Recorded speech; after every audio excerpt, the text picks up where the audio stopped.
यही विधि सोचत भरत मन धावन पहुँचे आई। गुरु अनुशासन श्रवण सुनि चले अगने सुमनाई। चले समीर बियगह यहाँ के नागत सरी सयल बनवा के।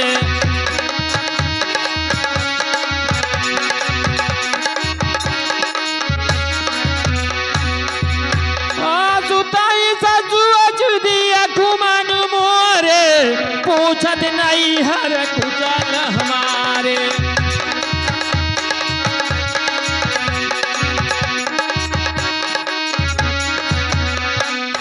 आत बात मैं सकल सवारी भई मंथरा सहाय विचार।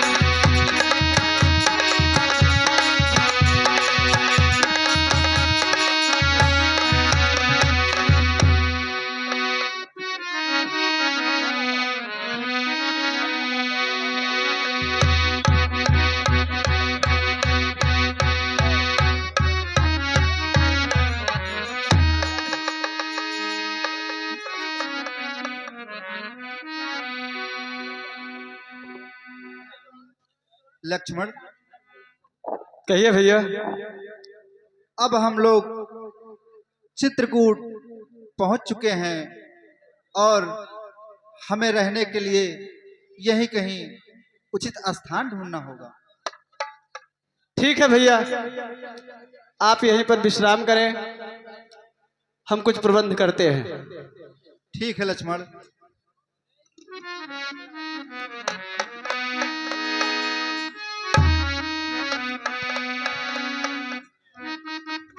भरत ही देखी मातु ठिधाई मूर्छित अवनी परी झैयाई।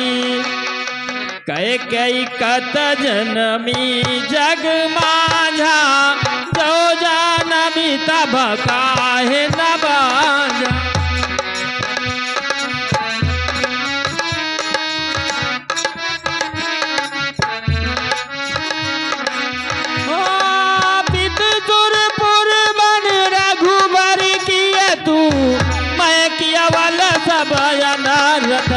तू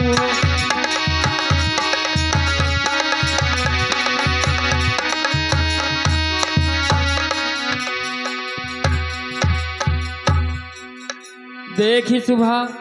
हे भैया, कहो लक्ष्मण। हमने आपके और भाभी जी के लिए एक कुटिया का निर्माण कर दिया है। ठीक है लक्ष्मण।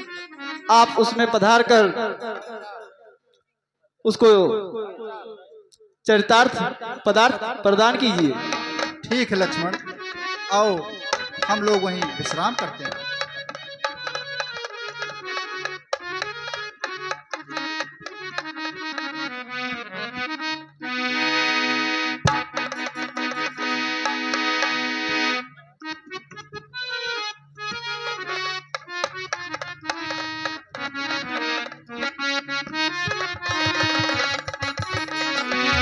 और ये हमारे भैया डॉक्टर श्री विष्णु यादव जी की तरफ से 51 मुद्राओं का दान भगवान राम के चरणों में अर्पित हुआ है।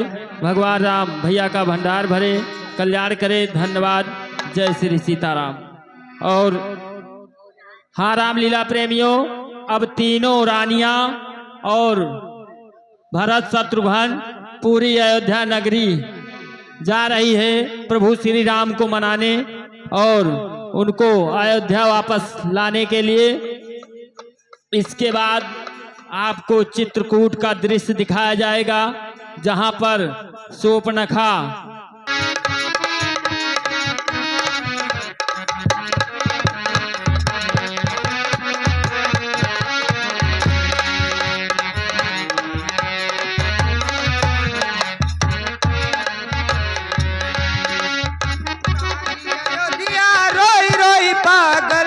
सारी अयोध्या रोई रोई पागल गई अवध की शान। भरत का भाई लक्ष्मण, लक्ष्मण का भाई राम।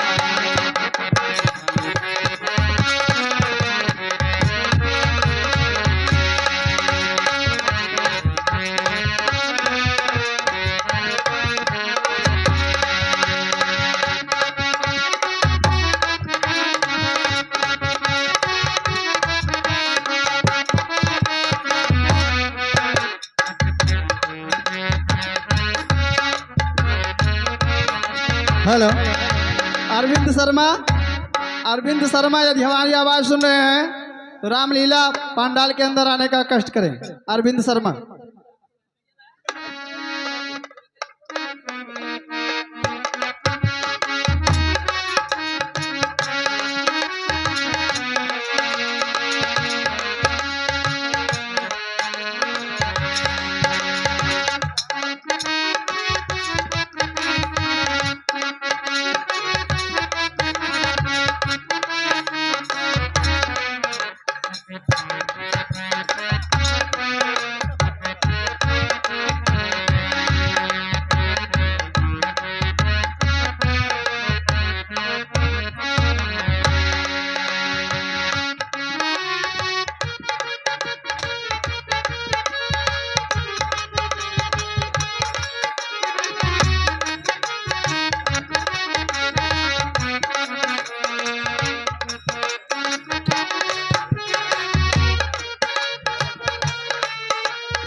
कल्याण हो।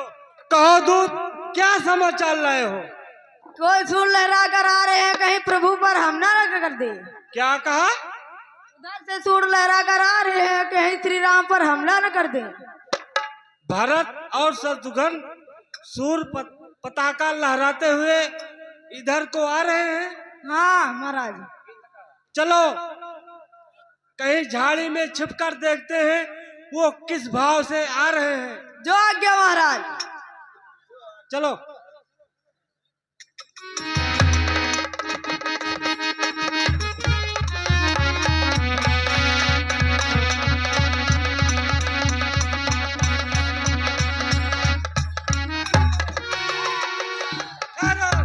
कौन हो और कहां को जा रहे हो? प्रभु श्री राम पर हमला करने वाला कौन हो? मैं उससे युद्ध करूंगा। तुम कौन हो और कहां को जा रहे हो?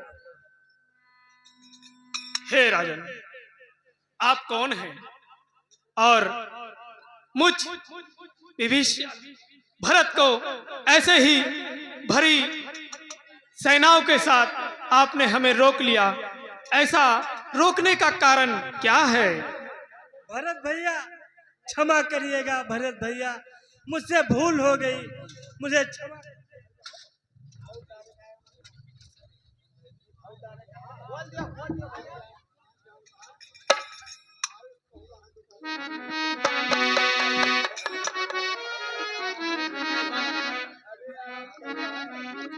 हे निषाद राज, कहो भरत भैया। क्या आपको ज्ञात है भैया श्री राम इन वनों में कहां पर हैं? क्या मेरी उनसे आप मुलाकात करा सकते हैं?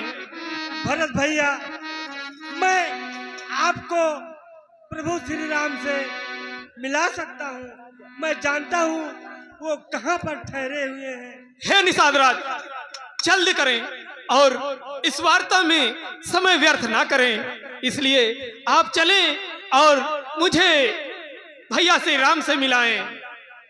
आइए भैया भरत, मेरे साथ आइए।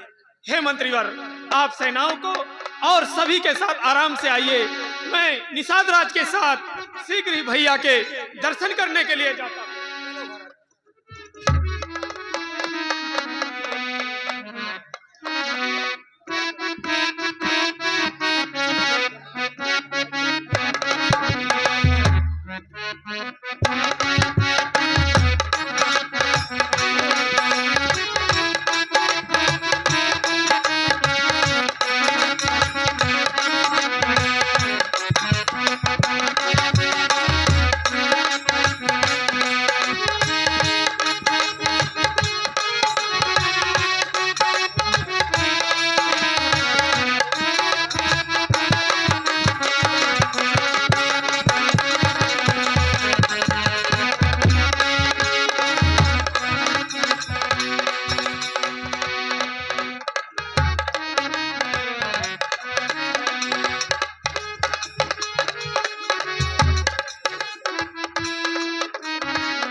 कैसे होने दूंगा मैं।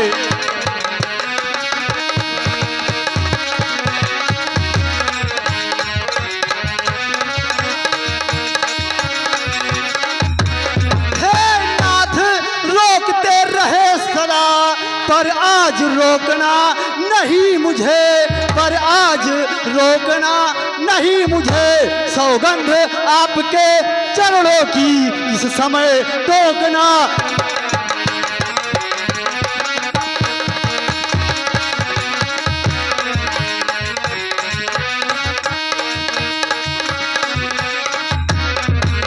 वैसे भी हृदय जल रहा है मछली माँ की करतूतों से, क्या दुख है राज्य छूटने का, कोई पूछे रजपूतों से।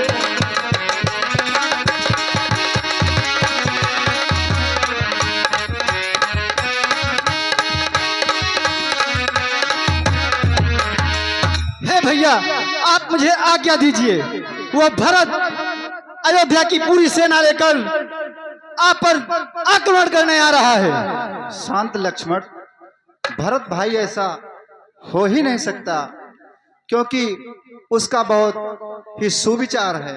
हे भैया, यदि आज भरत पूरी सेना लेकर लड़ने आ रहा है तो आपके चरणों की सौगंध, यदि भगवान शंकर भी आकर भरत की मदद करेंगे तो आज वो लक्ष्मण के हाथों पूरी अयोध्या की सेना समेत मारा जाएगा। नहीं लक्ष्मण, तो हमारी बातें पहले सुनो।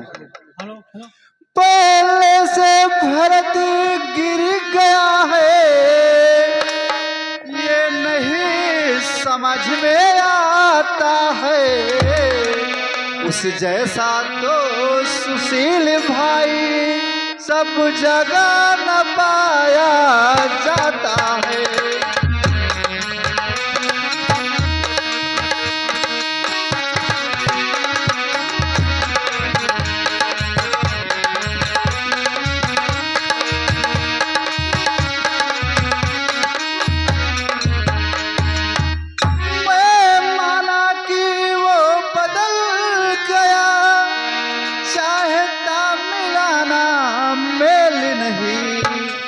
उसकी चतुरंगी सेना से जय पाना कोई खेल नहीं।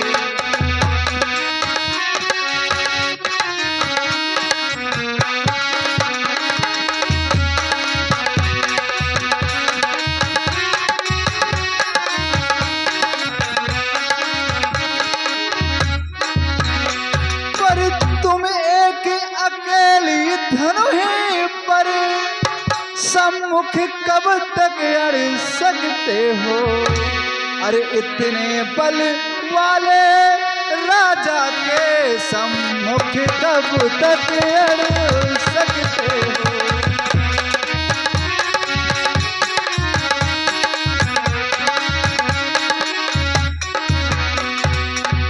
हे लक्ष्मण, हमें बिना देखे सुने समझे ऐसी अनुचित बात नहीं करना चाहिए, और भरत भाई ऐसा हो ही नहीं सकता। शांत लक्ष्मण, शांत। बिना सोचे समझे कोई ऐसा कार्य मत करो जो बाद में पछताना पड़े। बिना विचारे जो करे, बिना विचारे जो करे सो पाछे पछताए। काम बिगाड़े अपना जग में करे हंसाए।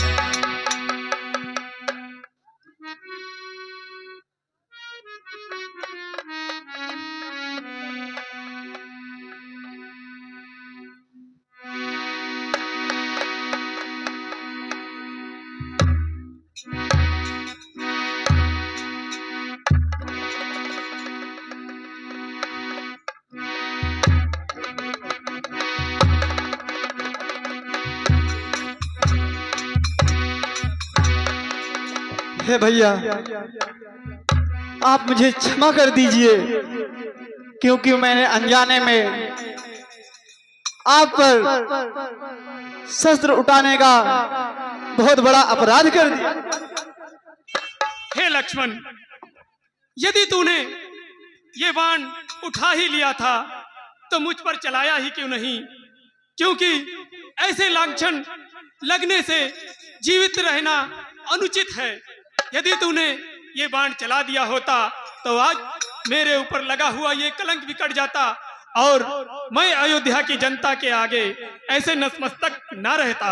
नहीं भैया, मुझसे बहुत बड़ा अपराध हो गया है, इसलिए आप मुझे दंड नहीं,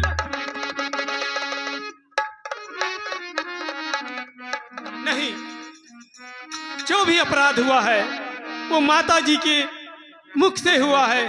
उन्हीं के कारण आज हमारी अयोध्या की यह गति हुई है। भैया श्री राम इन वनों में भटक रहे हैं और माता सीता भी अपने इन कोमल पैरों से इन कंकण पत्थरों में ऐसे भटक रही हैं जैसे कोई वनवासी है। हे भरत, माता जी ने जो किया वो बहुत ही अच्छा कार्य है, जिससे मुझे यहाँ के वन और सुख दुख का अनुभव ही माता जी के द्वारा दिए गए वचनों का पालन करने में ही प्राप्त हो रहा है। किंतु भैया पूरा संसार तो मुझे ही कलंकित कह रहा है। मेरे ही कारण आपको इन वनों में भटकना पड़ रहा है और आप कह रहे हैं कि आनंदित मिल रहा है। नहीं भरत, जो माँ पिता की आज्ञा का पालन करे वो कलंकित कैसे हो सकता है? आपको ही माता और पिताजी ने ही राज्य के लिए आदेश दिया था। किंतु भैया बड़े भाई के होते हुए यह छोटा राज्य कैसे चला सकता है? ये अयोध्या नगरी आपकी है और आप ही इसके राजा हैं। हे भरत, इसका उपाय तो गुरुजन ही बताएंगे। हे गुरुदेव, आप ही भैया श्री राम को समझाएं और कहें कि वे अयोध्या वापस चलें और अयोध्या का राजपाट अपने हाथों में लें और इसी में ही हम सबका कल्याण है और अयोध्या वासियों का भी इसी में ही कल्याण होगा। जब बात धर्म की आ ही गई है तो मैं बताता हूँ।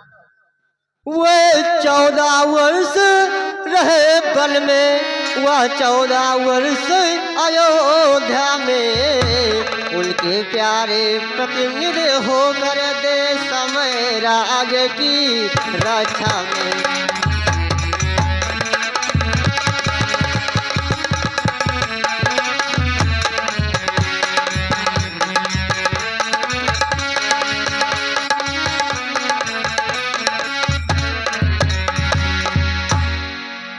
हे गुरुदेव, आपका कथन क्या है कि भैया वनों में रहें और मैं अयोध्या में? ऐसा कैसे होगा? हे राम, कहो गुरुदेव। तुम अपनी चरण पादुका भरत को दे दो। जैसी आज्ञा गुरुदेव। लक्ष्मण, तुम कुटिया से जाकर के मेरी चरण पादुका लाकर भरत भैया को सौंप दो।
भरत भैया मेरी ले जा खड़ुआ, भरत भैया मेरी ले जा खड़ुआ, भरत भैया।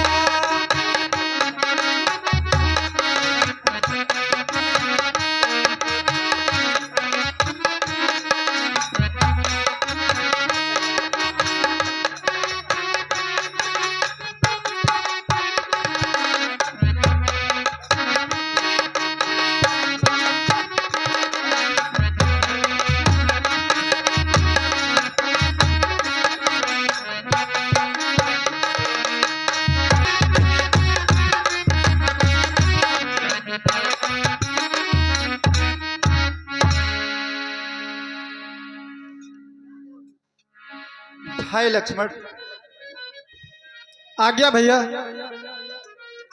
अब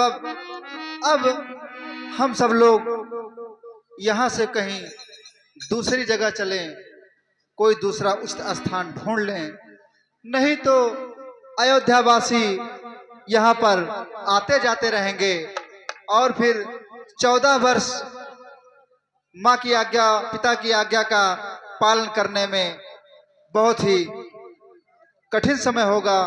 इसलिए हम और कहीं दूसरा स्थान ढूंढ लें। जैसी आपकी इच्छा।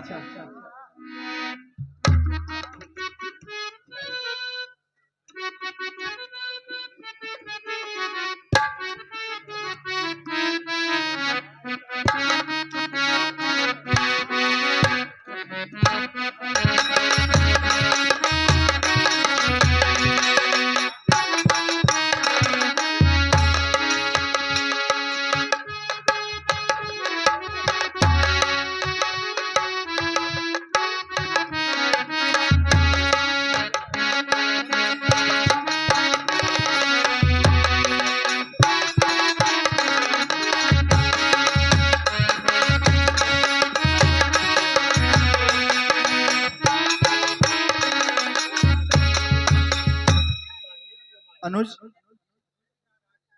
हाँ भैया। अब हम लोग पंचोटी पहुंच चुके हैं और यहीं विश्राम करते हैं और तुम कुटिया का निर्माण करो। जैसी आपकी आज्ञा भैया।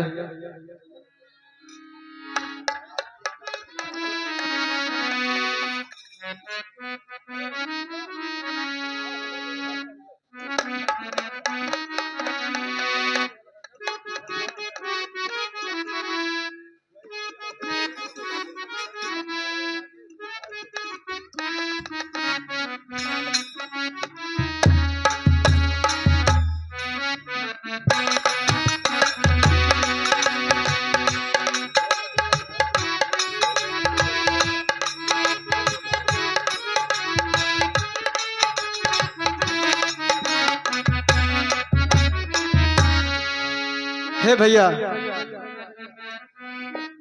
हमने यहाँ पर पर्णकुटी का निर्माण कर दिया है। अब हम वनवास का शेष समय यहीं पर बिता देंगे। तुम आप ठीक कह रहे हो लक्ष्मण। कुटिया में चलकर कुटिया को पावन कीजिए। ठीक है लक्ष्मण, चलो हम विश्राम करते हैं।